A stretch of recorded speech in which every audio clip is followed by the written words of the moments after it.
Welcome to Babylon Berlin Babble, a podcast about the Netflix, Sky Atlantic /ARD, however you watch it, television program. My name's Bubba, and today we're going to be covering all of Season 3, specifically the last 5 episodes of Season 3, the movie studio overriding plotline storyline. It's going to be fun. It's going to be slashing and dashing and chopping off heads. We're going to cover everything. So if you haven't watched all of Season 3, pause the podcast now, finish Season 3, then come back and join us.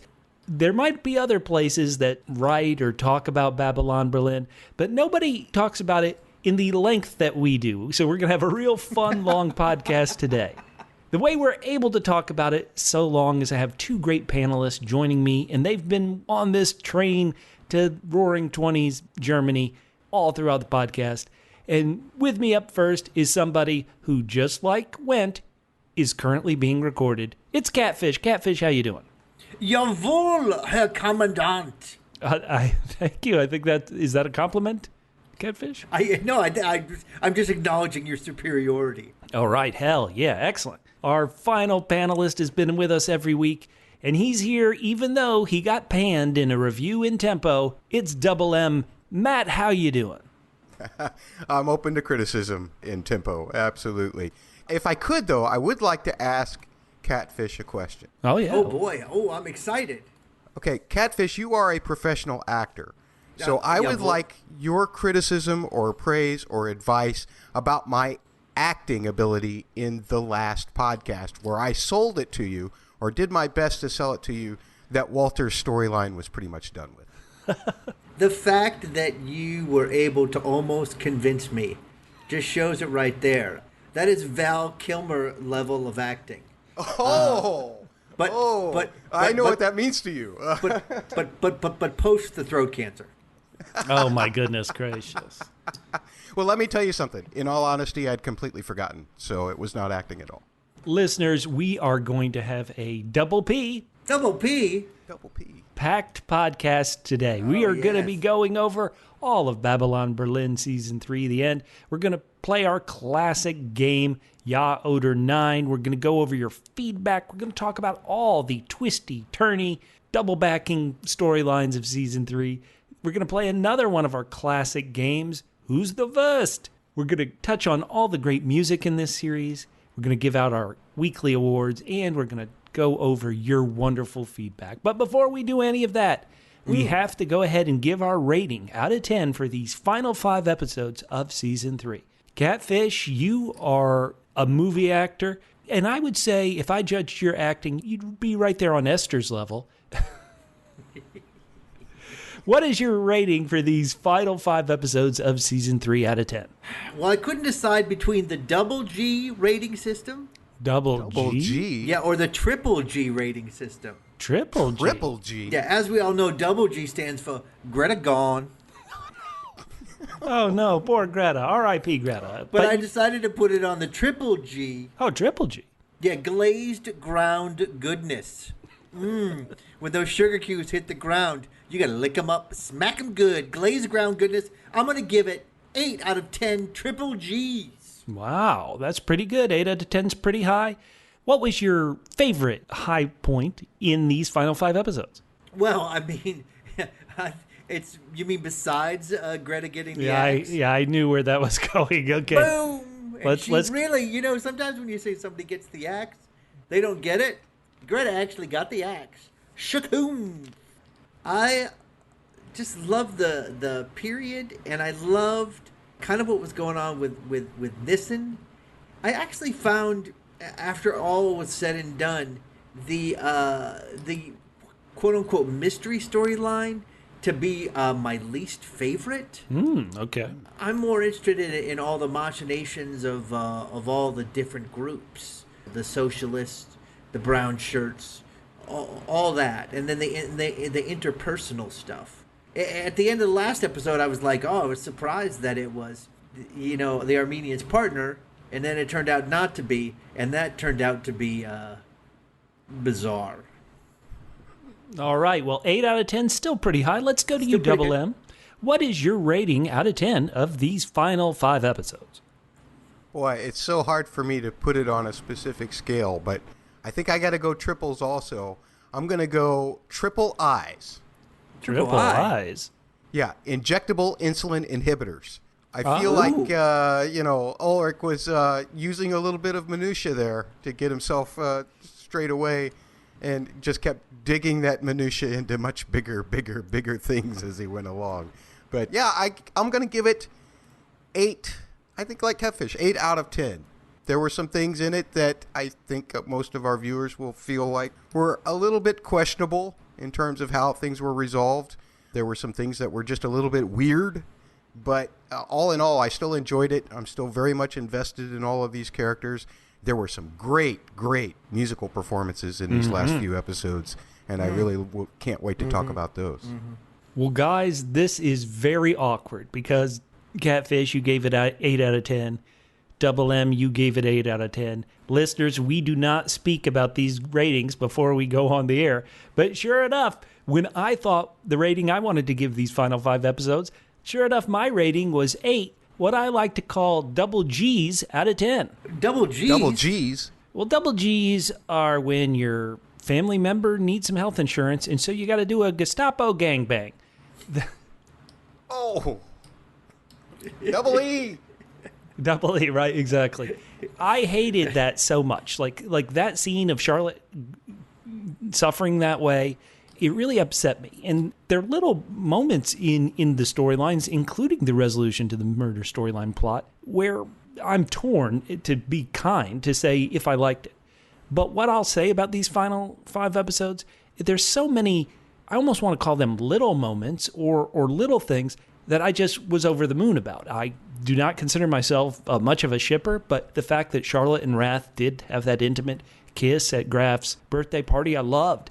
I loved the Team Rath, the Team Good Guy cops, recording Wendt and stopping him from being chief of police. I loved it. I loved this little moment of, we've seen all season 3 long, that the cops we like to call Tweedledee and Tweedledum, Chervinsky and Henning, and Chervinsky has always been so big into celebrity gossip. It was set up in the very first episode of season 3. So then to see him so giddy about getting Esther's autograph at the premiere of the movie, I love that moment. Even Esther, who, when I watched this the first time, I had a very hard time giving any care about Esther and her menage a trois with the Armenian and Weintraub or whatever.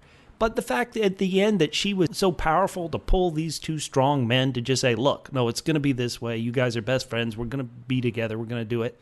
Even that gave me warmth. So 8 out of 10 from me. We're all 8 out of 10. I think that's pretty consistent with us. Listeners, we want to know what you think. Write to us on social media. We're going to be talking and debating these things as we're stuck in quarantine 2020.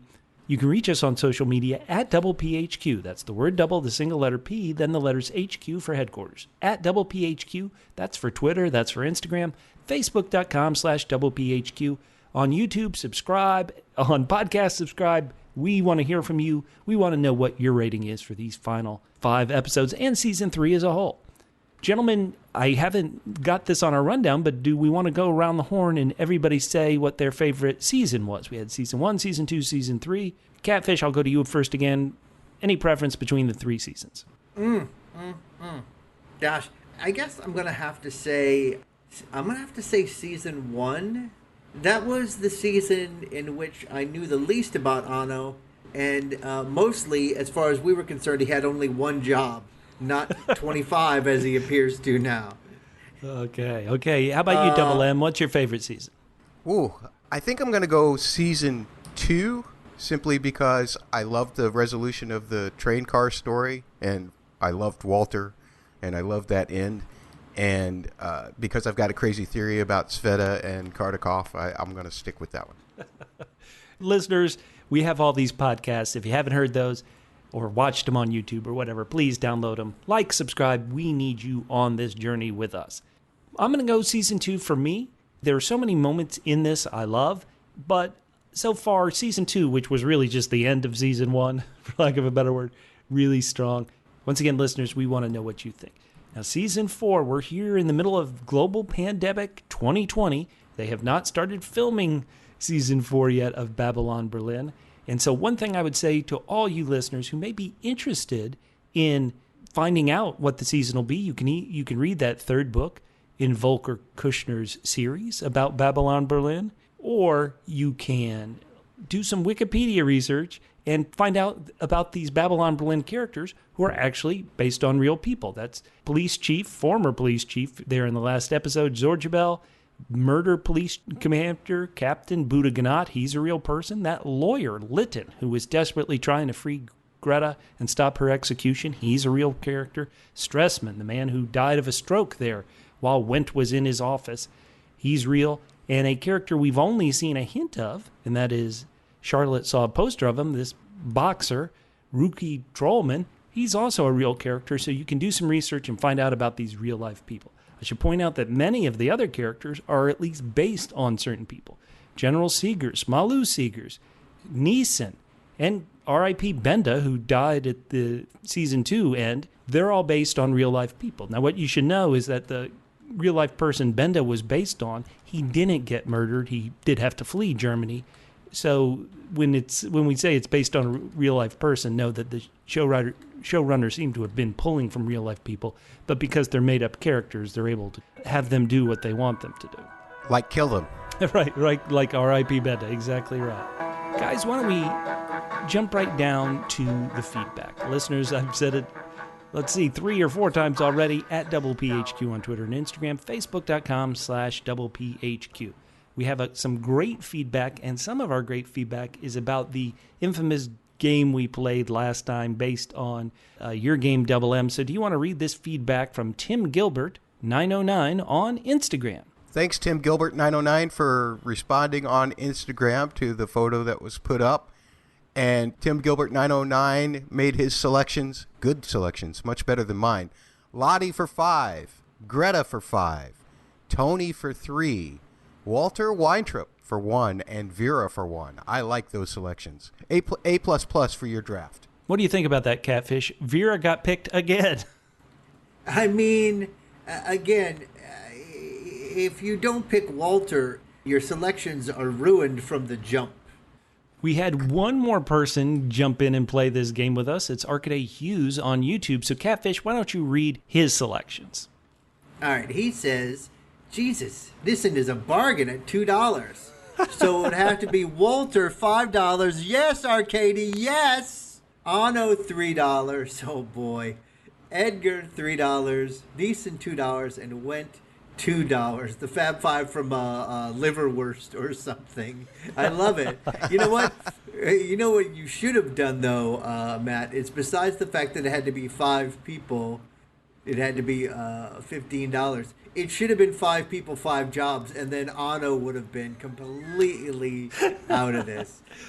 1 person, 4 jobs, as far as we know. I want to say, Arcaday, you chose Walter, Anno, Edgar, a.k.a. the Armenian, Nyseen, and Wendt. How about 5 people you don't want to be trapped in a lifeboat with? I sense a trend here, actually. Are you kidding nice me? Trend. Well, you want to be trapped in a lifeboat with Anno. He's got all the survival skills. Anno knows everything. He'll be able to get you out. He could probably sail by the stars. Well, and get you fresh water out of ocean water. Yeah, absolutely. I can desalinate this exactly. All right. So he says, thanks for the great pod on Double B. To be fair, the only pod on Double B. Yes. Hey, all right. Yes, finally. I'm seriously hoping that Malu is not going to get it on with Scarface, as I think I'm in love with Malu, I should add. Well, you didn't buy Malu in the game. You bought Wendt. Okay. Yeah. All right. Well, there you go. Maybe he's just trying to confuse people. General thought, I found this season a bit lightweight, lacking gold, I guess. There's a nice little pun. And the slasher fantasy film studio story is a bit silly and typical crime show fare, but when it moves away from that into when scheming, Nyseen's scheming, and the Lotta, Garyon, will they, won't they, it's brilliant. This is what I was saying, too. I don't care about this story. As Bubba said in the last pod, I, too, want to share quality time with these people, any time with them. He says naked or otherwise, Catfish. I know, but some of them you want to see naked. Walter. Yeah, Catfish, I want you to read this one line that Arcade wrote in his feedback here. He says, the whole thing is badly missing Bruno. Oh, how I miss Bruno. Even naked Bruno. I still get flashbacks. Yes! He agreed with me. He said, Gary On's cute of a shakes, but an oddly looking more haggard. I mean, oh, man. Gary On just looks rough this season. Graf still has a thing for him, though, as I do in a big bluff heterosexual way. So good. He says, smartly now, this is what I should have thought, and maybe this is why I thought it was a woman. He says, I don't know who the shadow-hooded claw killer is, but it's someone very tall and thin. And it did turn out to be someone tall and thin. He says, Arno Schmidt has so many plates spinning, the late show on the radio, a head-slapping psycho practice, a cult party guest speaker, who knows, he probably even did the catering, that maybe has 5 minutes in the day to spare to run around Darth Vader outfit. There was a scene sometime early on in the season with the suppliers of booze to the studio looking shady and lying to the Tweedler twins, and the guy running the liquor is one of the gangsters that met up for the Edgar lecture. So it was talking about revenge, and we did find out actually that this was kind of a story of revenge for something that I made fun of that happened way in the beginning of season 1. So that's kind of a nice callback. Mm-hmm. Malou whispered once more to my ear about control, the means of production, and what Walter Benjamin said about culture. He said the show is subtle and brilliant in a way that most UK and US shows aren't. Has success by Double M, RA, incredibly subtle music score, and has incredible prescience, particularly for the US and here in the UK, where extremes of wealth and poverty are at 1920 levels. Debt is out of control. We have crazy haired leaders, and yes, young people all seem to be taller than anyone over the age of 30. Switch Scheisse moment was Graf dancing. What the hell was that about? Now that is the type of feedback we love. Thank you so much. Oh my God, it's just awesome. Awesome. He made it clear he should be doing this podcast instead of me. Listen, we love it. Once again, at DoublePHQ, Twitter and Instagram, Facebook.com/DoublePHQ. Leave those Facebook comments. Subscribe to the podcast. Subscribe to YouTube. We want to talk to you. Thank you so much for joining us on this journey. I want to point out that while we are in quarantine, we still have some big projects coming up. Double M, do you want to talk and tell our listeners about the Dreadful podcast? Oh, thanks, Bubba. Yeah, Catfish and I have agreed to start covering, because we're both big fans of the old Penny Dreadful series. We're going to give Penny Dreadful City of Angels a try. You can find it on Twitter at DreadfulPod, and you can get links to the podcast from there. So please follow if you can, or at least look for anything with hashtag Penny Dreadful in it that has Dreadful Podcast in it, and follow those links. We'd very much appreciate it if you listen to our reviews of Penny Dreadful City of Angels. City of Light, City of Angels. Excellent. Dreadful Podcast at Dreadful Pod. People, follow it. I want to point out here on the Double P podcast feed, I'm going to be talking and covering the new Netflix Season 4 of The Last Kingdom. I've always read the books and reviewed the whole series at the end of a series, so I've done that for Seasons 1, Season 2, Season 3. Finally, now that we're at Season 4, we're at a television series where I haven't read the books that The Last Kingdom is based on, so I'll be able to review the show entirely on its own without having my Double B book reader bias. Also, if you love Star Wars The Mandalorian, please subscribe to our Parsec Passion podcast. Currently on Disney Plus, they're going through the Siege of Mandalore on the animated Clone Wars, which certainly plays a big backstory in the Mandalorian's history. So check out the podcast feeds. We want you on our journeys. Okay, guys, it is time for the game that's sweeping the Deutschland. Yeah. Oder? Nein. That's it, listeners. I'm going to read off a series of statements, and my panelists, Catfish and Double M, they're either going to say yeah, they agree with that statement and why they agree, or Nein, they don't agree. Ja oder Nein. Of all the Babylon Berlin podcasts, this is the most popular game of them all. Panelists, are you ready to play? Yeah. Let's get into it. Da-da-da-da-da-da-dum. Question 1. Babylon Berlin jumped the shark when the Buddha allowed the criminal telepathy seance with Dr. Anno Schmidt. Wait, no. It jumped the shark when Ulrich turned out to be one of the perpetrators and motives behind the movie murders. No. It jumped the shark when it had the expressionist ending with the monster in the Berlin sewers. Or did it jump the shark in another place? Or did it jump the shark never? Guys, Babylon Berlin jumped the shark. Ja oder nein? Double M, you're up first. Bubba, I'm actually going to say 9 to all of those. However, my most questionable moment was the fact that a diabetic such as Ulrich would just happen to have sugar cubes in his office after he administered insulin to Rath. That seemed mighty, mighty convenient. Okay, did that moment cause the show to jump the shark? 9, not for me. Maybe he had them there. As a diabetic myself, I know that you need to keep an emergency stash with you. Maybe that's why they were there. It just seems that he would think to remove them if he was going to do something about Rath there. Okay, Catfish, Babylon Berlin jumped the shark. Ja oder nein? I'm going to say ja, and it's for the one thing that you have mentioned in here. I'm saying it's only one of these things, and it's when Ulrich was part of the movie murders. Too cheap. I just did not like that at all. That really stuck out to me. And then the whole tortured explanation for it was very strange. It did lead to a great moment. I will have to say that scene of him talking to the crowd that wasn't there, I thought it was shot brilliantly, and I thought it was clever, and it was funny. And the fact that Rath saw his boss being hung and was like, all right, I'm going to go check out where Charlotte is. You, pun intended, hang out here.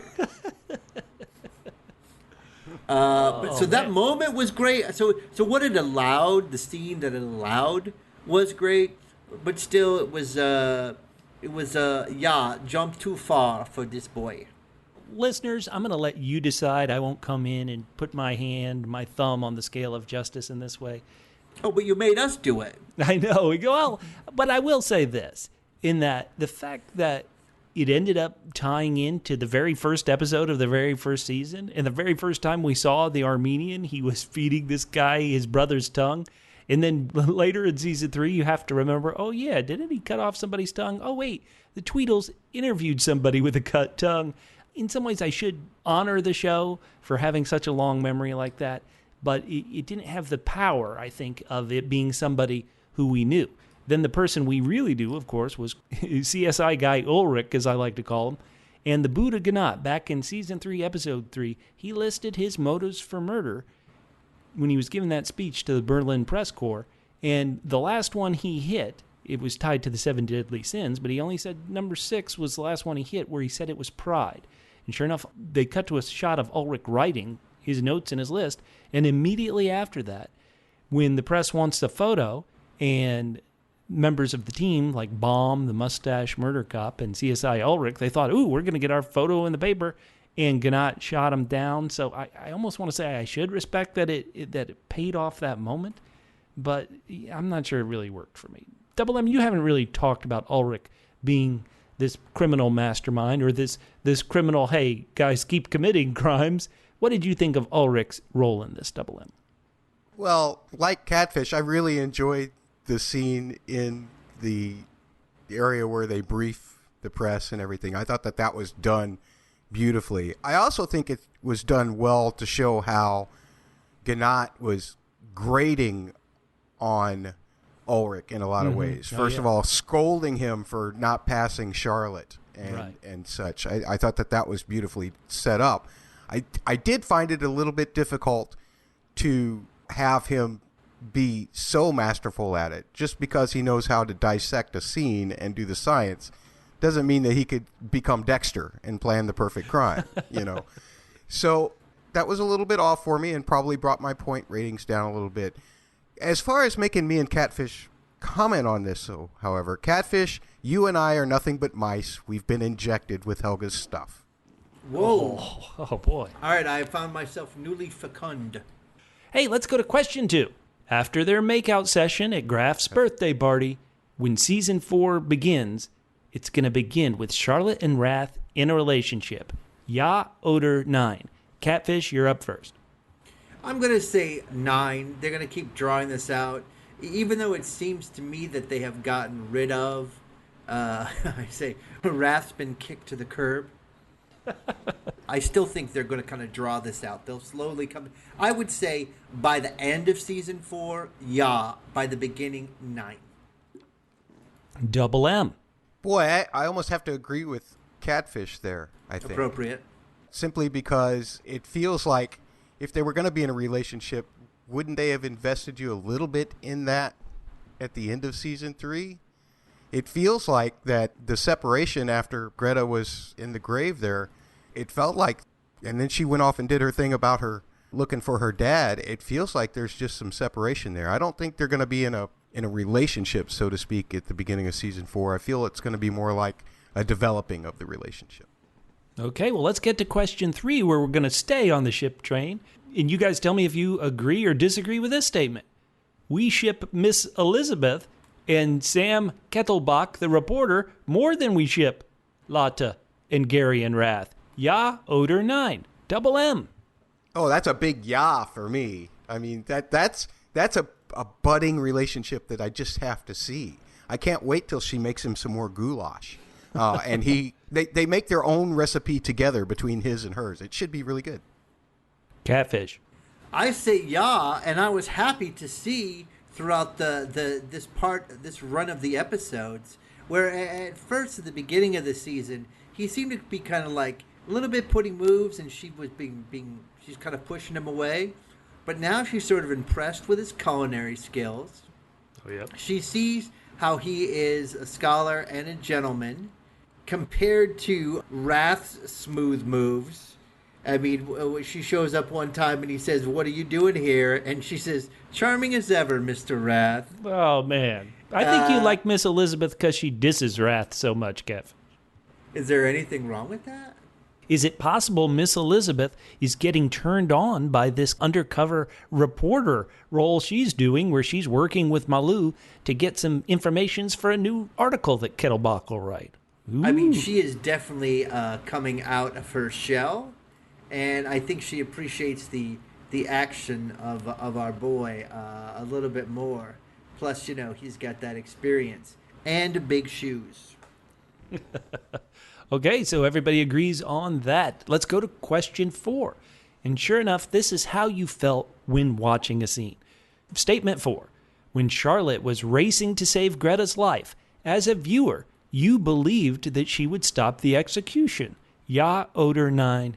Catfish, you're up first. I'm going to say yeah, so that's why I was so happy when the answer turned out to be 9. Oh. Greta gone. Double M. Yeah, I was really expecting it also. You want your heroes to win, so that's what I was rooting for. I was absolutely gutted when that didn't happen. That was one of the more impactful moments of the season for me. I mean, if they're going to let Walter die, they'll let anybody die. You got a point there. I have to be honest, I wrote this statement in question because when I was watching it, I kept thinking, no, she can't get there in time. The storyline has to, in other words, it's been all wrapped up. We'll cover Fritz and Otto's untimely deaths in a bit, but it felt like there was nowhere else to go, even though I always have had that soft spot for child murderer Greta. Oh, you just admit it, Bubba. You had a seance before you watched that episode. Okay, I did. Statement 5, you ready? After Greta's death, Charlotte says to Rath there when Greta's body is thrown into the grave, "We did this to her." And then, later at the movie premiere, Graf's boyfriend tells Charlotte that she should leave the cops and join the press. So here's another season 4 question. When season 4 begins, Charlotte, Lotte, will have left the police force or will leave the police force and become a reporter. Ja oder nein? Double M. I like that idea. I do. Especially since she seems to have so much resentment for the police at the time at the end of season 3. So I don't know if it's going to happen right at the beginning, but I think she might be there by the end of season 4 for sure. Yeah. Catfish. 9. First of all, I don't know really what the real situation was like here in 1920s Germany. Mm-hmm. You know, she seems to have been accepted as a murder police. whatever acceptance there are, I mean, I assume there might be more acceptance for her as a reporter, but clearly things are very dangerous for reporters at this time. Oh, yeah. The other thing is, too, remember this. Who was holding her back? Who was the only naysayer? Ulrich. And she's the one who found him out. I'm sure after all the dust settles, it's going to be like, I'm the one who brought this to Ulrich. She figured out the reversal of the fingerprints. She is on the rise in the department. Why would you want to give that up to have brown shirts beat the crap out of her for reporting on stuff? Okay, well, that's our listeners. We want to know what you think at Double P HQ. Number 6, viewers couldn't enjoy, and enjoy might be an odd adjective, but viewers couldn't enjoy the deaths of quote-unquote Fritz and quote-unquote Otto, Fritz and Otto, because their deaths were orchestrated by that evil villain of Season 3, Scarface Wendt. Ja oder Nein? Catfish. I say that they can't enjoy the deaths, but not for the reason that you said. Nein, not because they were orchestrated by evil Scarface Wendt. It was because when they died, the real villain was still alive, Greta. So if Greta had died first, and then the other two people involved in the plot had died after her, then I could have enjoyed it. But I thought they're dying and the real culprit is still alive. You know that Otto is the one who actually put the bomb in the desk. He made the bomb, and Otto actually put the bomb in the desk. Who opened the door? All right, Double Ab. Could viewers couldn't enjoy the deaths of Fritz and Otto? Ja oder Nein? Nein. I enjoyed Fritz's death. You know why? Because he's a double D. Double D? A dead dick. And we became an adult-only podcast real quick. What, so, Dick? Richard, it's all good. Oh, sorry. So Double E. That's good. That's a great point. So did you enjoy the deaths? How about that, Double M? I did enjoy Fritz's death. I wanted him dead ever since he pushed Greta to the ground back in, what was that, Season 2? So, the second half of Season 1. I wanted Fritz dead, and I didn't care who did it or how. So that made me very happy, and I love how helpless he looked as Wendt was standing over him. That was wonderful for me. As far as Otto goes, well, he was just a dirty, evil person. What was his name? Horst? His real Horst name? Kessler. And the fact that he had it for a woman that was a prostitute made him even more pathetic to me. So it was just like, yeah, let evolution take its course. Get rid of this guy. Oh, God. Prostitutes are people, too, damn it. She looked so sad that Otto was dead. Yeah, you could say she was a hooker, heart of gold, but not really. Oh, well, you know what? I do feel for her. I did feel. Yeah, for her. I did too. I mean, to end up with that idiot is pretty bad as it is. All right, listeners, let's keep going.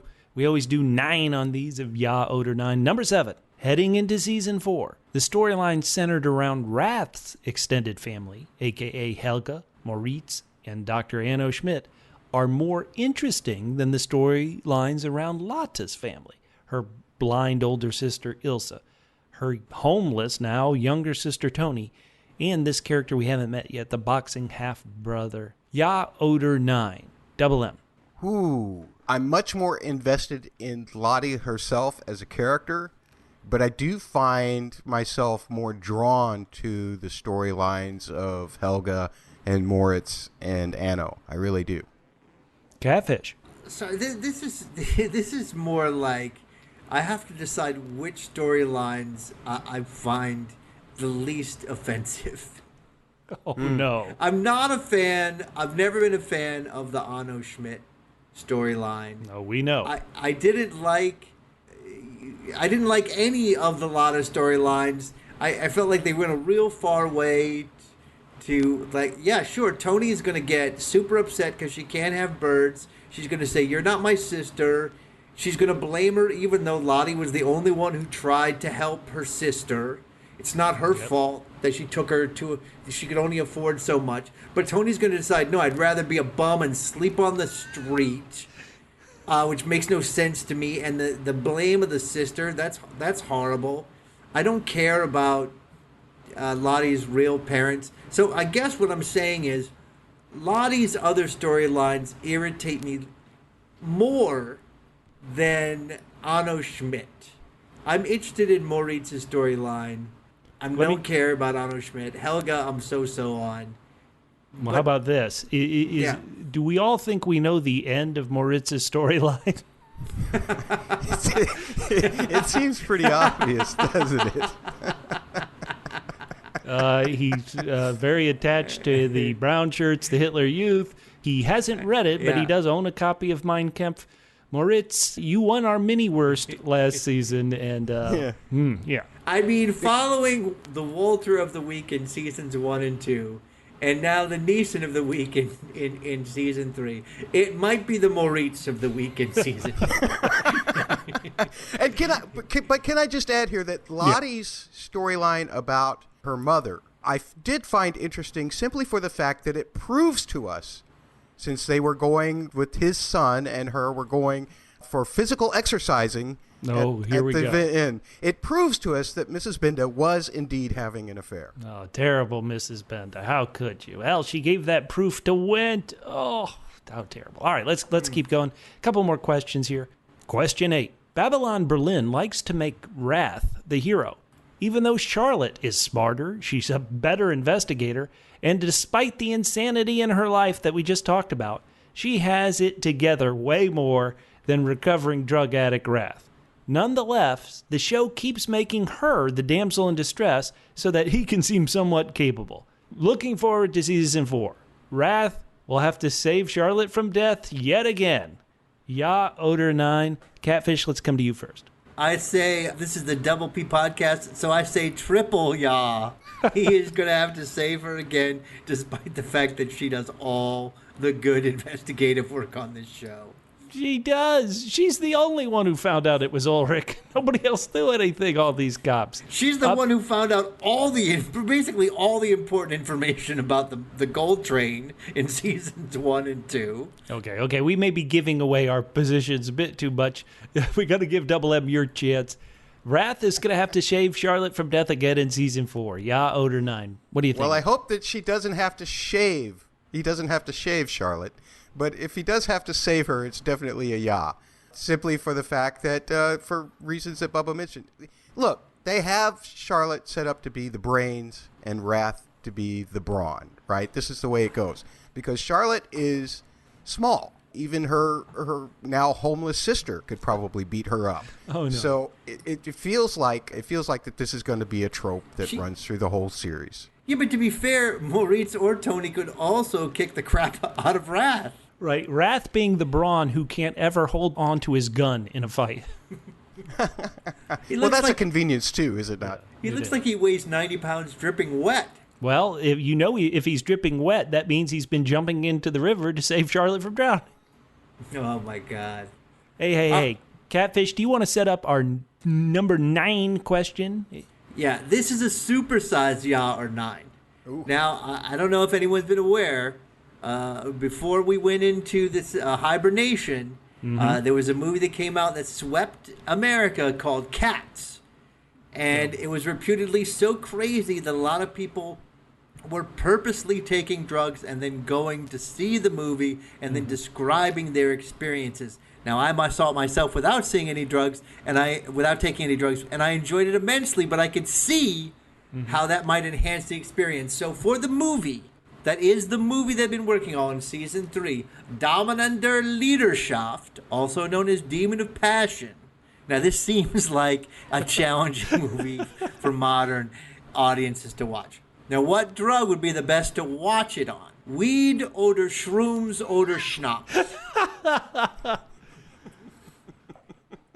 Well, I guess I get to answer one for a bit. Yeah, this is fun. I'm going to, just from the name Schnapps, that sounds a bit German, and to watch the dead in the first episode, Betty Winter, become the robotic half-woman, half-machine Esther in the end, I'm going to need a whole bottle of damn Schnapps to watch it. That is my yeah to the Schnapps. That's my answer. All right, what about you, Double M? Well, I'm just going to say yeah. I mean, give me all 3 of them. I'm going to need them to sit through that. I would be a little afraid of watching it on any sort of psychotropic drug. For sure. I think schnapps is your best bet. You might just pass out. I do have to say that I did love the show undercutting the great premiere with the great response where everybody in the theater's clapping and they love it so much. And I did love them undercutting it with Graf's boyfriend just writing that just brutal review. I love that so much. I loved him undercutting it with just his reactions after the film was over. Oh, yeah. I was just like, oh, yeah, he doesn't like that at all. Yeah. You know, Catfish, I was just upset that after all this, that the title of the movie wasn't Look Out Below. Terrible.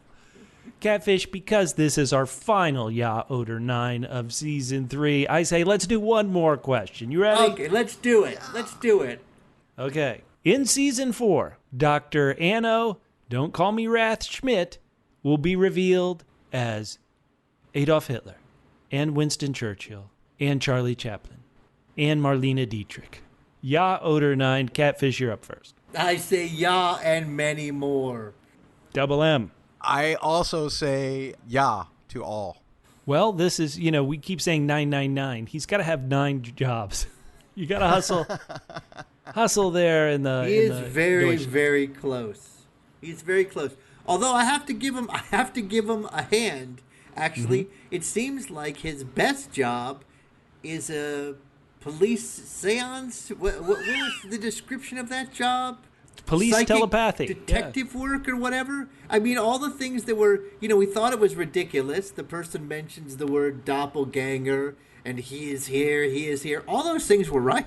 Do you like Catfish, or did you even notice that in that police seance, the psychic that Dr. Schmidt brought was also the person who was on the table in the Eyes Wide Shut party at Tristan Roth's house? Oh, man, I did not notice that. But it was on, that was completely on brand. That was, until Charlotte got involved, that was actually their best clue that they had.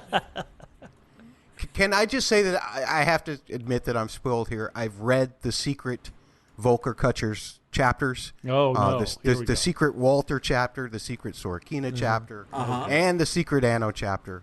And just like the phoenix, they shall all rise from the ashes and come back for season 4. Okay, guys, it is time to just kind of.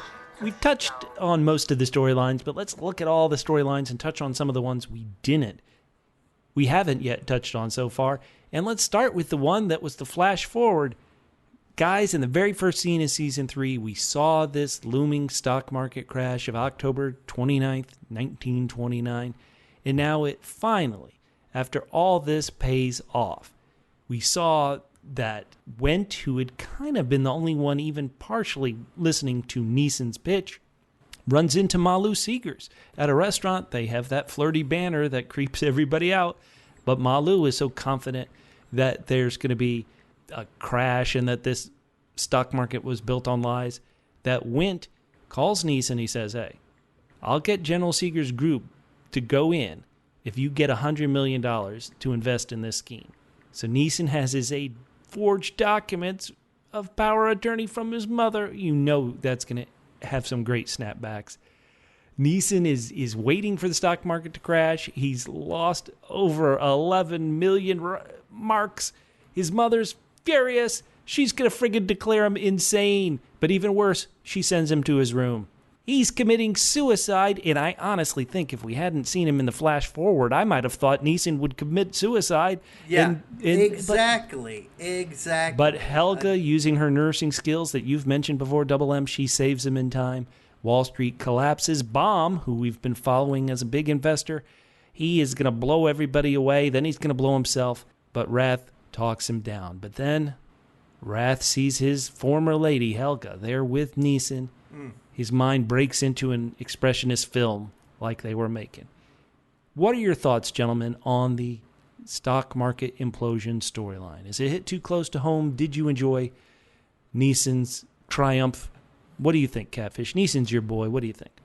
I was upset and did note it. I was like, that seeing the end at the beginning, which I didn't, I still, having seen the whole season, I still don't know what that added to the season to know where we were going. I think it detracted. Like you, I said, oh yeah, here's Nyseen going to kill himself. I don't think so. No, that's not going to happen. So it really took the juice out of that one. It took the juice out of that whole storyline, really. I mean, obviously I know that the crash is coming, but for the most part, I think until there was only one scene right near the end, I think it was the beginning of episode 12, that said the date. So we didn't know when the date exactly was. I have a feeling that that whole storyline would have been a little bit more interesting if we didn't see that part at the beginning. Like, what if Nyseen, and if we don't see that date at the beginning of the 12th episode, and have fear that Nyseen's the whole thing is going to come tumbling down before he gets proven to be right. Mm-hmm. And that would was have been good, all taken away from us by showing us the end at the beginning. Now, one other thing I'll notice here is that, I talked earlier that Ulrich was one of the people who was putting Charlotte down, and now he's gone, and so that'll make more likely to stay with the police. The other person who was treating her like his secretary, or even worse, was Baum, and now it seems like Baum is not going to be keeping the same job he kept. So all the people kind of keeping her down have been proven to be out of their effing minds. Yeah, Baum was terrible. The moment I'm thinking about is when Charlotte's brother-in-law dragged the blind sister in and said, "Look what you've done." And I loved Henning standing up for Charlotte, saying, "Hey, you can't talk like that." And, of course, he got smacked by the brother-in-law. But Baum, "This is why I say we shouldn't have women in the workplace." What a douche. We're getting a far afield. Double M, any thoughts on the stock market crash storyline? Well, I agree with everything that you guys said, but I feel like that we're missing the real point of the Nyseen-Helga storyline at that point. See, Nyseen was faking it so he could draw Helga in. He was faking it. He had Fake it till you make it. He was eating whatever the German equivalent of gummy bears was at the time and laying there on the floor, waiting on her to come and revive him. I do find it hard to believe that with the amount of time since he had taken the drugs that much would have still been in his stomach. That's why it felt not only that the flash forward at the beginning defeated any kind of drama you could have about that, but it also just felt a little unrealistic to me. Well, we missed actually a great Ja oder Nein, which was whose return from death was the most improbable, Charlotte in season 2 or Nyseen in season 3. Well, guys, one thing I do want to ask you about, and when you go online, this is a moment that leaves people very confused, baffled. The season ends. Once again, Rath is so broken by seeing his lover in this terrible environment with some other man, and his mind breaks into an expressionist film. He sees Nyseen and Helga as characters from the film, and the very last shot is him looking down into the sewer, and there's a dragon or a monster in there. So if this is an expressionist film, what do you guys believe it represents? I'll go to anybody who has an idea, just shout one out. I'm not sure what the representation is supposed to be, but the impression that I got from that was that because Anno had been working with Rath for so long with his post-hypnotic suggestions, the same way that he could get him to just forget him in the mansion, this was some kind of thing that Anno had set in his mind.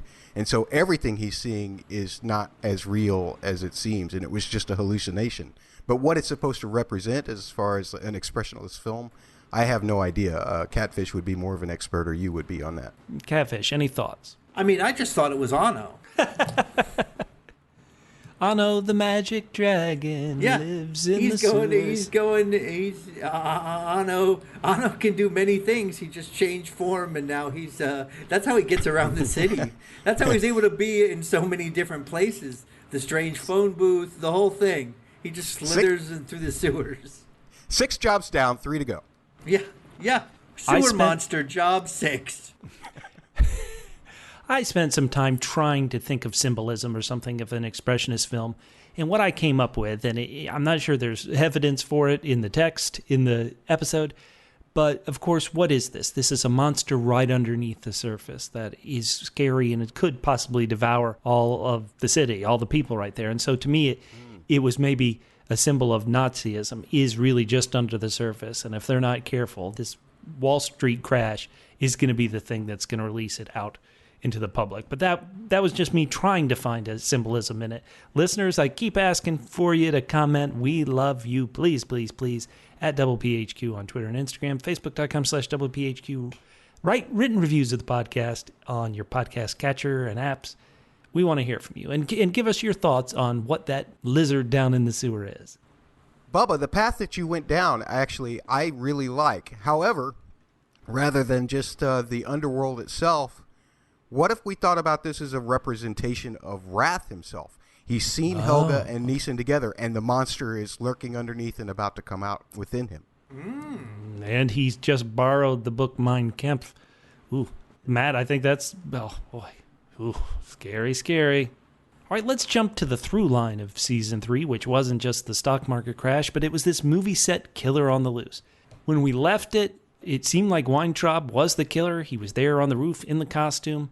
The Armenian's so mad that the Armenian breaks into a hospital to pull Weintraub out because he wants him. Why did you do it? Why do you do it?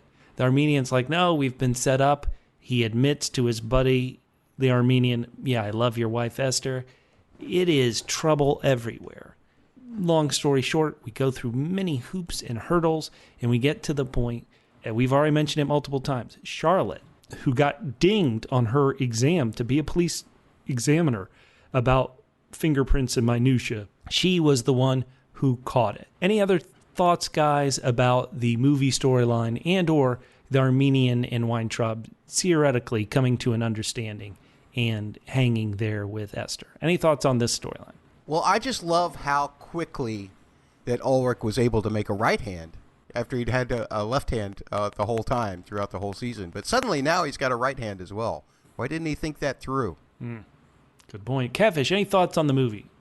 You know, I keep going back to that seance because even though it was completely nutty, to me I was like, oh, I actually thought this was good information here, and it did turn out to be good information. And one thing that struck me was the woman who serves as both an orgy officiant and psychic investigator uses the term doppelganger, which is like probably the one German word that has really, it has the most use in the English language, where we just use it directly as that word, doppelganger. And it did turn out to be a doppelganger. There was a second shadow, as it were. So that's all I thought of that one. I thought I had to watch that scene twice, though, because I didn't understand why everyone was so shocked. You look at it again, and it's like something horrible happened, and I guess it was. I just found it to be kind of interesting. I thought the screaming was for humor's sake. Because that's what happened to me. I laughed. It was humorous, right, when they all have those reactions, and I'm like, did I miss what they're looking at? Oh, yeah. But in general, I think they probably spent a lot of money on the stunt where the light hits the woman in the head, simply because it looks amazing, and they showed it to us in season 3 no less than 7 times. Oh, yeah. How did she die again? Yowza. Okay, going to the next storyline that certainly ran through the whole season was not only Greta in prison, but also the hunt for Fritz and Otto by Rath, trying to get the people responsible for Benda's murder, plus the Nazis move into power. There's this character I keep bringing up, and I have no idea how to pronounce his name because I think it's a real-life character, the brown shirts leader in the Berlin area, Stenz, who, when Wendt has killed Richard Fritz Pechtman, Stenz is like, hey, what's going on? These are my guys. You don't kill my guys. And Stenz is asking Wendt in one scene in episode 9 for money for the next election. Ooh, if Wendt gets some of that Nyseen money, oh boy, this could be really, really terrible. Now, of course, Wendt and this brown shirt leader are never comfortable. In episode 11, they're fighting over, it seems like this Stennis knows that Wendt had Fritz and Otto killed, and Wendt blames the Bolsheviks, which I actually thought was pretty funny. Then we get to a moment I just love, and that was the, hey, let's get Wendt on tape admitting to these crimes. It's too late to save Zorjabel's job as police chief, of course. He set the protesters to get beat up in the May Day rally, so I don't know if I should be too much in his corner. But him getting pushed out, and Stressman, the pro-Republic foreign minister, who they had tried to assassinate in the Three Penny Opera assassination attempt last year. He has a stroke, and it all looked so much to me like Wendt was going to win, and I was just very destroyed. But seeing them record him, and then seeing Wendt really have anger management issues when he found out that he didn't get to be chief of police, that kind of lifted it for me. I'm skipping over a lot of stuff, like the scheme to convince this pimp to kill Otto, Malou getting this information from her father's cabinets, all the stuff with the lawyer Litton, who's also a real-life character. Any thoughts on all these storyline guys? Well, you missed the best part, of course, which is Greta gone. Oh, brother. Oh. Double M, start us off so he can think of another point to discuss. Three cheers for Malou, right? Because here's a girl that's smart, that stands up to Wendt, that resists the temptation to be with him, whatever that crazy stuff was, and also is willing to go to bat for what she believes is right and get that evidence for Mrs. Elizabeth. The fact that she's the person who can is a little convenient, and the fact that she's also the person who is connected to Litton, that's a little convenient. But I really loved Malou's through line in all of this, the way that she stood up to Wendt and made points that were equal and opposite to Wendt's points. And that's was the beauty of some of this, is it's like, okay, we don't like Wendt. We know what a dirty person he is. On the other hand, some aspects of communism, the totalitarianism aspect of communism, doesn't necessarily work as well for us either. But the points were all balanced, and I loved that part through the whole storyline for Malou. Catfish, any other thoughts? This also tied in on, obviously, Miss Elizabeth and Kettlebach. Anything on this storyline? Well, I did like that. I thought that we were going to lose Mrs. Elizabeth. They made her more interesting. About Kettlebach is interesting. I thought he would have been... honestly, if you'd asked me to put money on it, I would have said he would have been gone by the end of this season. Hiding out in Rath's apartment, which happens to have a member of Hitler Youth living there. Oh, boy, yeah. Yeah, for sure. Even there was that very sweet moment where it seems like Rath gave him up, and then it turned out that Rath was hiding him. Although I would think that would put Miss Elizabeth in some danger for hiding that apartment. So that was a little sketchy, and that's why I believed it was true, because that put her in danger. But I thought that part of it was very cool, and I want to see these see what these crime busters do. Also, it's just very dangerous now. We see, I thought we were going to have Wendt was going to be in charge of the cops. It remains to be seen how the new / old guy is going to react. This is all that being said, we know that this storyline doesn't end up the whole thing doesn't end up well in Germany. So, Right. Yeah. One thing that I did like also, just in regards to Mrs. Elizabeth and this whole Kettlebach storyline, the idea of it being somewhat of a tribute to the Jews who did have to hide out after the Nazis took over. You think of things like the Diary of Anne Frank and other references like that. And this, well, I know we made a little bit fun of it with our Lion, Witch, and Wardrobe of Bulgaria last time in the last podcast, but I felt like that was a nice tribute to everything in terms of just looking at some of the horrible situations that the Jewish people were in during that time, even before Nazism fully took hold. No, those are great points. Guys, we've kind of talked about another through line, Charlotte's family drama, but I want to specifically narrow in on a couple of things, and specifically poor little Tony. We always say that in these games and stuff, we sometimes are playing Cards Against Humanity with our ridiculous things. Charlotte doing what she did to get the money for Ilsa's eye surgery is one thing. Tony is reading Bambi to this patron who is creepy AF. And then he's like, oh, he gives her free bath. Free bath, leave the door open. Oh, my Lord. This is just Tony's. Listeners, that was a double E comment right there that we removed just for the sensitive members of us. Any thoughts, Double M, on where Tony goes. Where does her storyline go now? I mean, she's living on the streets, and that was before the market crashed. Yeah, that's a good point. The whole idea, and don't forget that this is the sleazy friend of the brother-in-law that set her up with this gig. But that was one of those things that just totally disgusted me. And now that she's on the street, what will she turn to? I mean, what is her way of being able to survive? And it looks very unfortunate. I'm a big fan of Tony. I don't want her to go down this road.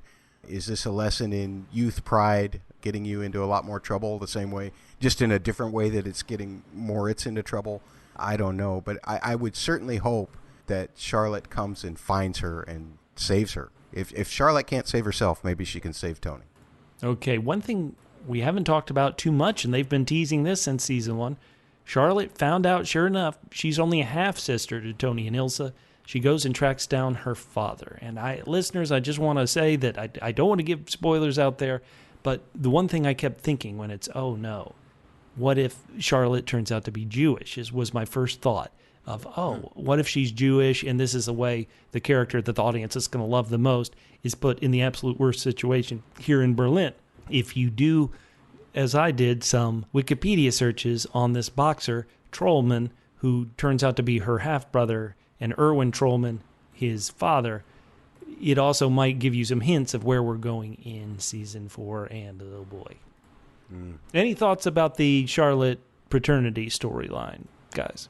I mean, if that's where it's leading us, then I can understand that. Again, I wasn't a huge fan of it. The one that bothers me the most, though, is Tony, because it makes no logical sense. You know, if she's a survivor, she's not going to just be like, all right, I'm just going to hit the streets because this is a better situation. That seemed unrealistic to me. They felt like they went too far on that one. Anybody want to comment on the person that Charlotte and Tony were sharing the apartment with? Turned out to be the bartender downstairs. Not a surprise after the way he reacted. But also, it made me think, does he work 7 days a week? Where is he sleeping on the days that he's not working in the night shift? Great question. When you know it's him, you go back and watch him describing the the tenant. I knew it was him as soon as he started describing the other tenant. Yeah. Yeah, so, but it wasn't until he was actually in the bed I thought, yeah, what is he, working 7 nights a week? And then finally, the Rath extended family storyline. Rath, he's been stabbed, but remember when he went to that fancy hotel room to see Helga and he saw a note from A. And of course, where does his mind go? A is Anno, his brother. He's somehow going nuts and thinks she's gotten back together with him. He's really terrible to Helga at various times.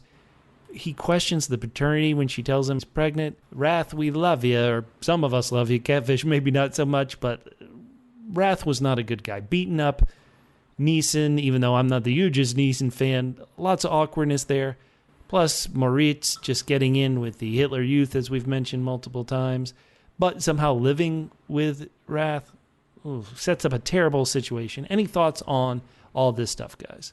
And Helga getting an abortion? Yeah, I love how that was connected with the fact that the person that Tony was helping was, of course, the person who ended up helping out Helga, and how that created that situation where Charlotte walked in. I thought that was a really poignant moment. But that the whole idea of women, we take so much for granted today. And even up until the 60s, that was 70s. Was it the 60s or the 70s, Roe versus Wade? It was one of those things where all women, everywhere, were not allowed to make a choice.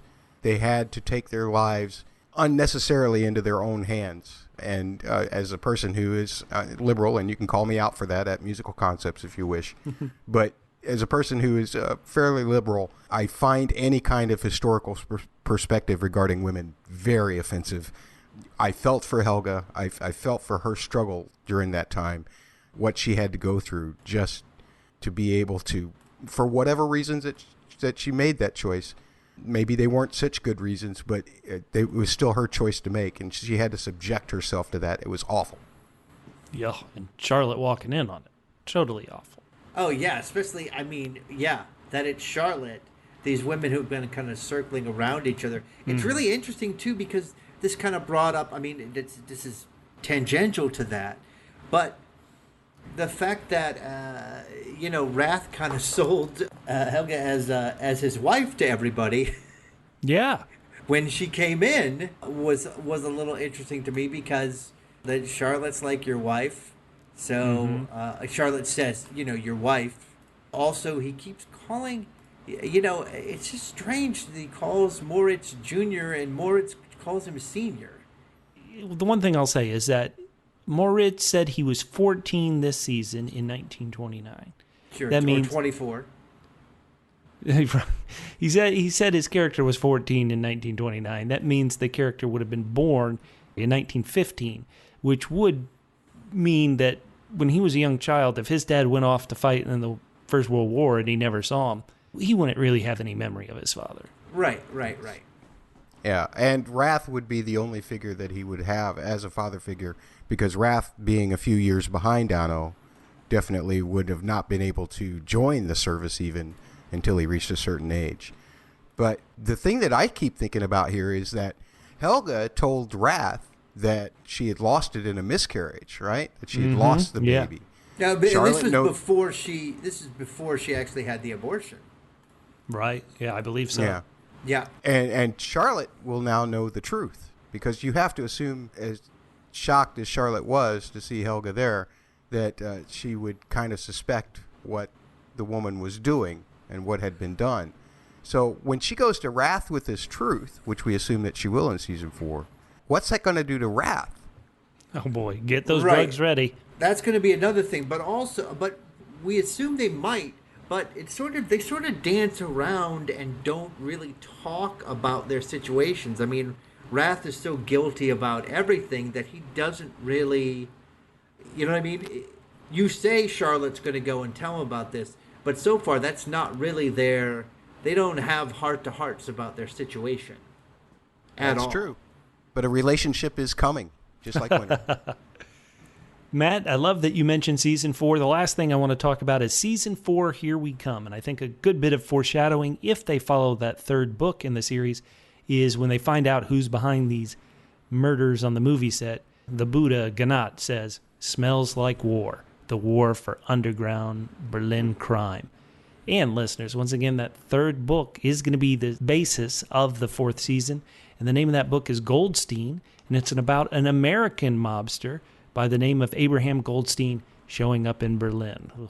Probably not good signs for the cops as we move into season 4. Just wait, Bubba. The secret chapters of Walter Sveta, they're coming. I was going to say, where's the Tweedledee and Tweedledum, Cherwinsky and Henning chapters? I did read this second book, Silent Deaths, which is the basis of this 3rd season. And to be honest, Tweedledee and Tweedledum are in it more than Charlotte is. So, listeners, it has a completely different resolution.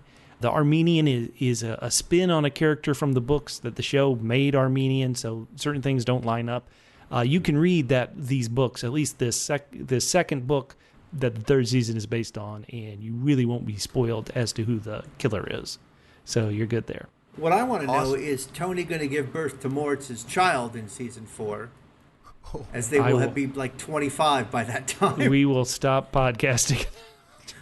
But in all seriousness, talking about this thing that Ganat kind of foreshadowed, the whole idea of, and what you spoke about is in terms of the book, the whole idea of how really this war has already started with when you consider what the Armenian and Walter did with the Gorskys, was that their names?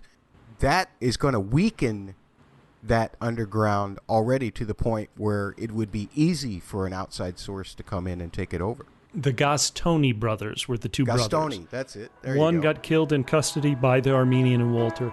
The older one with the beard did escape. Guys, it's time to sit back, relax, put your feet up, and listen to some music.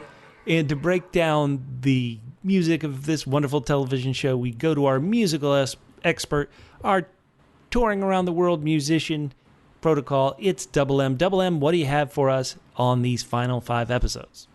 Well, I mentioned at the top of the podcast that there were some great performances by the actors, actually, in this particular last few episodes. Fantastic. And I want to start with Christian Friedel, who is the actor who plays Graf. He's went to a theater school and is very involved in musical theater as well as serious stage plays, and you have your Shakespeare and what have you. But he has his own band called the Woods of Burnham. And when he sang that song with Gnat playing the accordion, it's called Du bist alles, which means you are everything. And you can find it on the Volume 2 soundtrack, track 22. What an amazing voice this kid has. Beautiful. I absolutely loved it.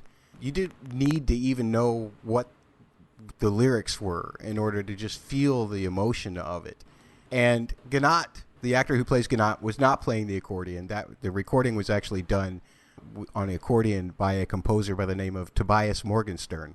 And man, I am a sucker for good accordion. So that hit all of the pegs for me. And then another version of that song was played during the end credits, and that's the very last cut on Volume 2, same title. But that is actually Christian's band that is performing that. That's the Woods of Burnham band performing that. So that was amazing. We go back to the movie itself, and very first in the season 3, we had Natalia Mateo playing Betty Winter, and she's probably known more as a singer than an actor. I think I know her more for how she died on the show. Catfish, how did she die on the show again? I don't know if we saw that. I don't remember. I don't remember how she died. Anyway, she was singing the song Wir sind und wir lor umgangen. Try and say that 5 times real fast. And I will not. But it means we've been lost for a long time. So I loved how they did do a little bit of EQ to the track that we heard at the beginning of the season. They used a little bit of EQ to kind of make it sound like speakers from back in the day. So that was fantastic. You have Merritt Becker. We've talked about her before. But her and Sabine Tambria, who is the actor who plays Roth, they both perform themselves on that Elsa Mechanic. And that means Elsa's Mechanics for her character, that she's all dressed up as a robot. Man, those two can sing. And the OST version is actually a fully orchestrated version. But this one that we first heard in episode 9 it's really just the piano track. And I don't know if the piano player was a real piano player and he was playing it or not. I honestly couldn't see if everything sunk up or if they were singing it live or if those were just dry tracks from the studio recording that they were syncing to. Then in episode 10, the fully orchestrated version of the song was played as they were being filmed for the scene in the studio. And of course you hear the film version with different effects applied to it in episode 12. And speaking of Sabin Trebia, he's a Romanian actor and he's a composer. And this is the person who portrayed Tristan Roth. Yes. Okay. And episode 11, Graf is doing the developing for the film as Ulrich is pulling his antics and whatever. And there's a recording of Sabine doing Du bist verrückt mein Kind, You My Crazy Child. That's unfortunately not on the OST, but it is one of the recordings that is in there. You have to look at the credits to find out where it's at, and you can probably find it on YouTube. There's some other songs that Graf played in the Photo Lab as well that are both by Brian Ferry's orchestra, which we've heard many times in this series. Yeah. Chance Meeting and Sea Breezes. All of those songs, if you listen to the recordings of them, of course, they're hi-fi, regular modern recordings. But I do love the way they put the effect on it to make it sound like it's coming out of a small either phonograph or radio speaker or what have you. Some other songs that we heard actually at Graf's birthday party in that episode, Avalon and Love is the Drug.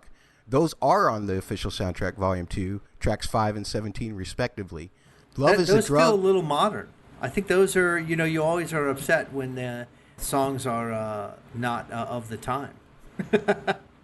True, and I am. But when a composer composes in the genre and it's a modern composition, I don't have near as much trouble with it as when you try to pass an actual recording that was made that they just try and wedge in time-wise, I think is the big stickler for me. So tell us about this Love is Drug song that we heard, Matt. Sure. It was the second song that we heard on the phonograph at Graf's party when Rath and Charlotte are beginning to flirt a little bit with the whole, I can't pay the rent, you must pay the rent thing. And it's also the song that plays during the end credits for the finale episode, for episode 12 of this particular season. You can find that on the Volume 2, track 17. Not on the phonograph, but also in the episode, we had a song that came back all the way from season 1 that Brian Ferry had recorded called Bittersweet. And we heard this a lot during season 1, mostly around Walter, actually, and sometimes around Walter and Charlotte. So this I feel very really bittersweet about Walter. That is true. Yeah. Well, this actually, Catfish, it proves that Nyseen is the new Walter because it's played as soon as Mama Nyseen says, "Go to your room, Alfred." It's his walk away music. So it makes perfect sense that the song would be brought back for Nyseen. Just a couple more things about some of the themes that are in there. There's particularly this one track that's on the Volume 2 official soundtrack. It's track 20. It's called Schicksal. And this cut, it's actually like a whole bunch of little pieces that are kind of just put on top of each other. It sounds like this huge cacophony if you listen to it just on the OST. But this is one of those things where you get the double T's. Double T's? The Tickwer tinkerings, because he isolates different parts of them and uses them separately. Especially this one particular lick, which we've heard all through the season, through the whole season, even from episode 1. But specifically in this particular season, episodes 9 and 10, you hear this music right here. Oh, yeah, I recognize that. Yeah, so that's just one tiny little snippet in this whole cacophony of a track. You have to really... I missed it the first few times. I kept saying, well, that's such an important theme, and it's not in the OST. Well, yeah, it is. You just have to wait till somewhere around the 2:30 mark in order to be able to hear it. Another track from Season 1's official soundtrack, track 12 from the Volume 1, The Armenian. It's actually called Der Armenier. It has two motives that play a big role in this season. Maybe more so this season than it was in the first two seasons. You didn't hear this much, but especially this clarinet lick here. This.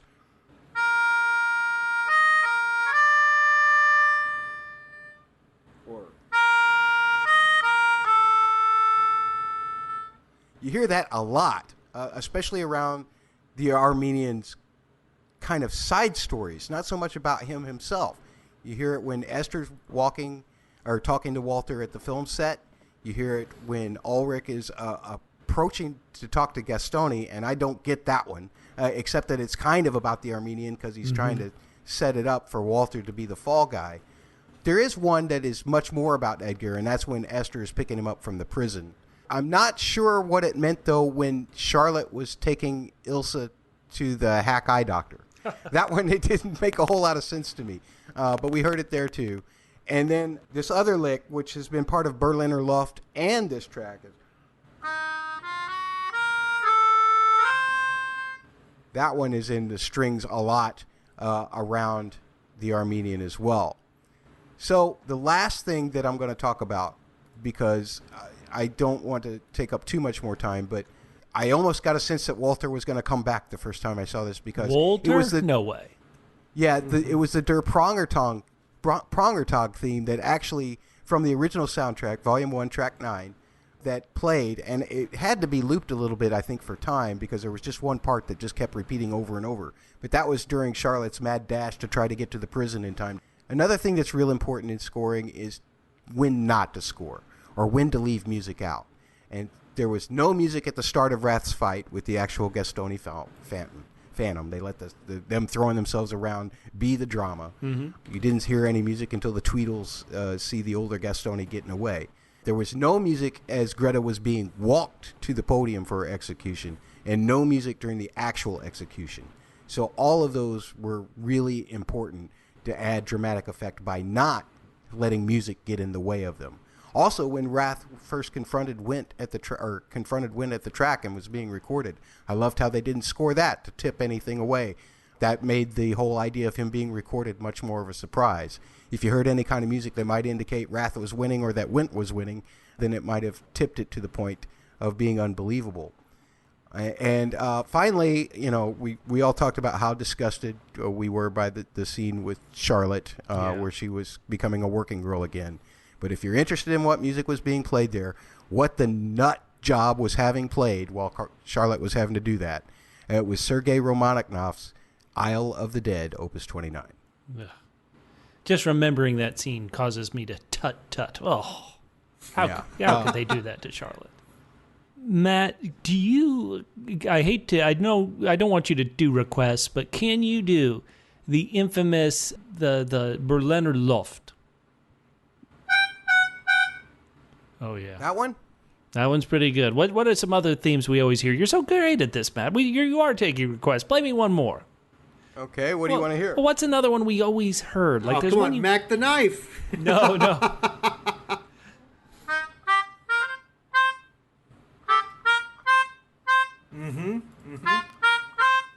Yeah.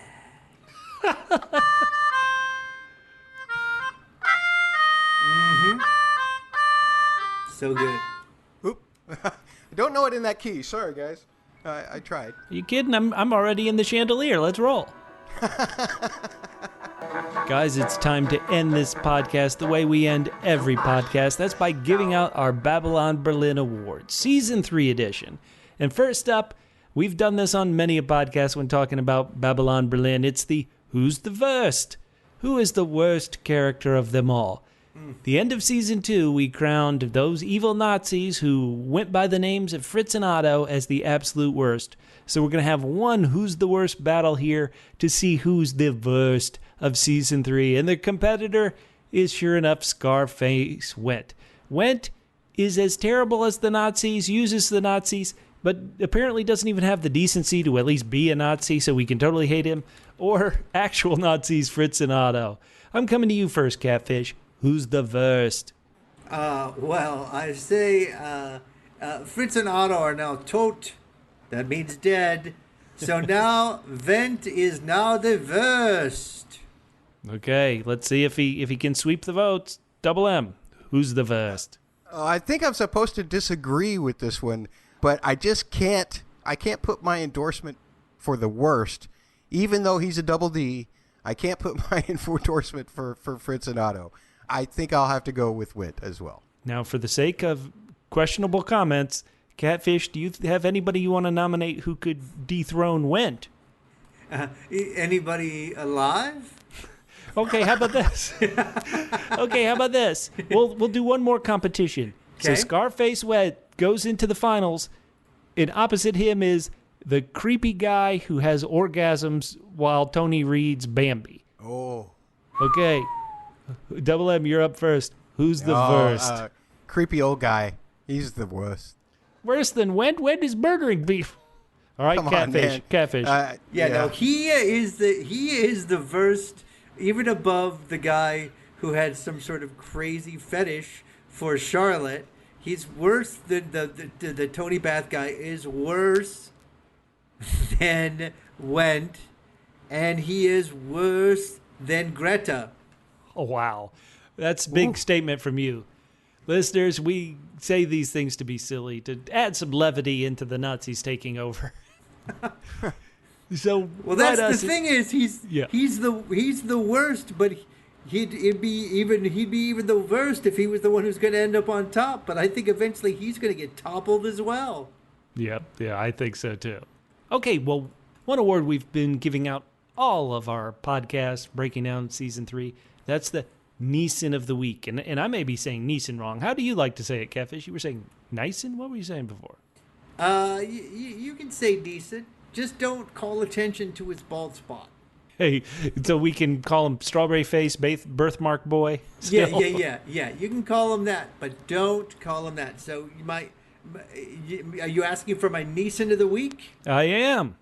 All right. Well, as we all know, Nyseen had a great idea.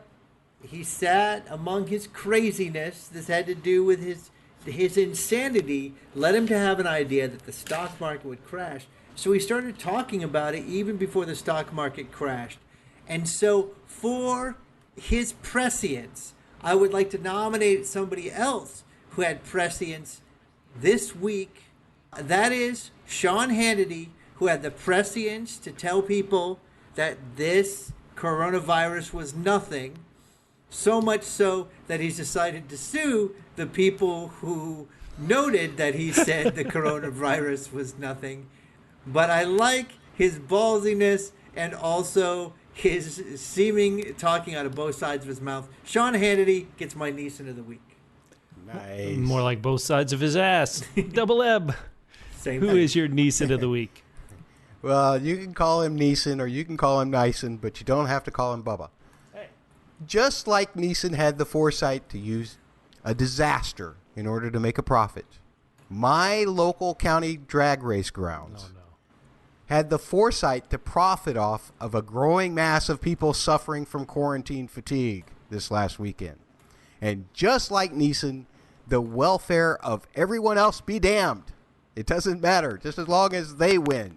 So I'm not going to call the drag race grounds out by names for fear of giving my location away and those people coming to lynch mob me. But I feel like I was disgusted by hearing and seeing Snapchats and Instagrams all weekend of 300 plus people, no masks, all within way too close proximity to each other, just for some racing cars. Oh, boy. So you guys both went out in the real world for a Nyseen of the week. So We did. I'm going to bring it back to this great show, Babylon or Berlin. So Nyseen, one thing we always know about him is he's always getting verbally smacked around by his mother. So, can you guess who my Nyseen of the week is? It's a character who was not verbally smacked, but literally smacked by his mother.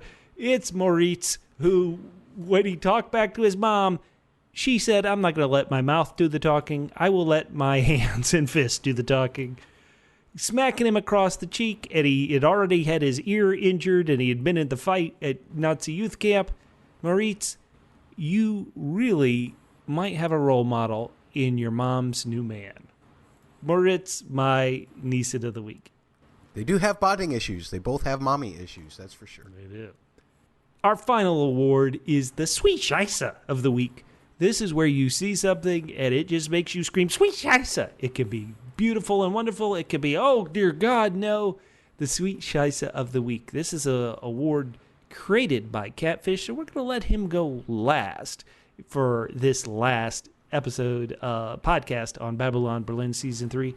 So, Double M, do you have a Sweet Scheisse of the week? Boy, I tell you, I don't want to steal Catfish's because I have a feeling I know what it will be. But let's just say, Nyseen, go to your room. I can't help it, Catfish. I have to steal that one simply because I laughed because I thought of you when I was rewatching it this time around. I just thought this is going to be Catfish's moment. So I had to steal it from you like a good fellow podcaster that I am. Mama Nyseen just loves slapping her boy around. It'll be interesting. We talked about all these things for Season 4. Will their relationship be better in Season 4 because he's made all this money? We'll have to see.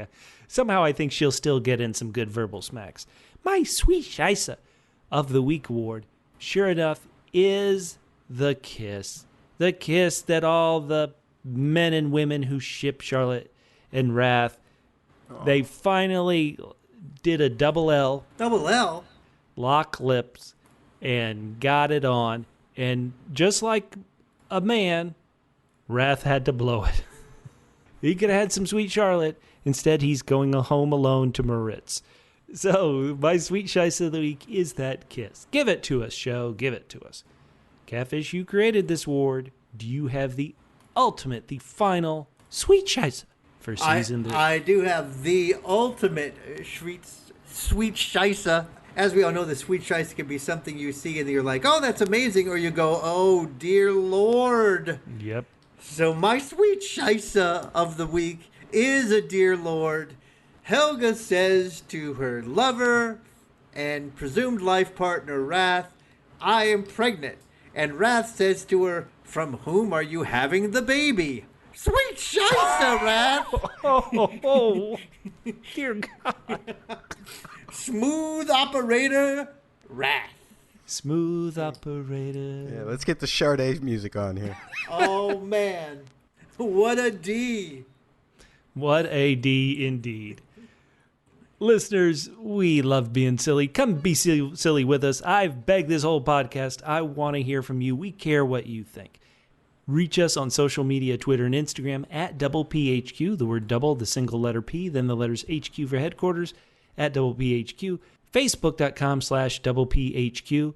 You can find us on YouTube. Just search Double P Podcast. You can go to doublepmedia.com. Wherever you get the podcast, please subscribe. It's going to be a couple years before we're able to talk about Babylon Berlin again, but we're going to be covering lots of wonderful shows that we can't wait for you to get in and join us on. Double M, how can people reach you on social media? And once again, tell us about the Dreadful Pod. Sure. Delightfully Dreadful is the name of the podcast that we would like for you to get a hold of at Dreadful Pod on Twitter. If you have any commentary regarding this podcast towards me, feel free to direct it to at Musical Concepts. And guys, thanks for having me on. I know you normally have Mork on as a third, and I understand that he's very busy. I've really enjoyed doing these podcasts with you guys. Right. I can't wait till season 4 comes out, and maybe you'll have me back again. We'll hold your height up. As long as you're still taller than Tony, you're good. I'm done. That's over. I don't know if any of us will be taller than Tony. Catfish, how can people reach you on social media? They can hit me up at CJGman67 and listen to the Dreadful Podcast. I'll be on that bad boy too. Hell yeah. My name's Bubba. You can find me on Twitter at FittenTrim. That's FITTENTRIM at FittenTrim on Twitter. We have loved you joining us on this journey to Roaring Twenties Berlin before the country falls to Nazism. And we hope you listen to our other podcasts and stick with us. So, until we come back in possibly 2 years, this has been the Babylon Berlin Babble. On. In 2 years, we'll get it straight. Yeah.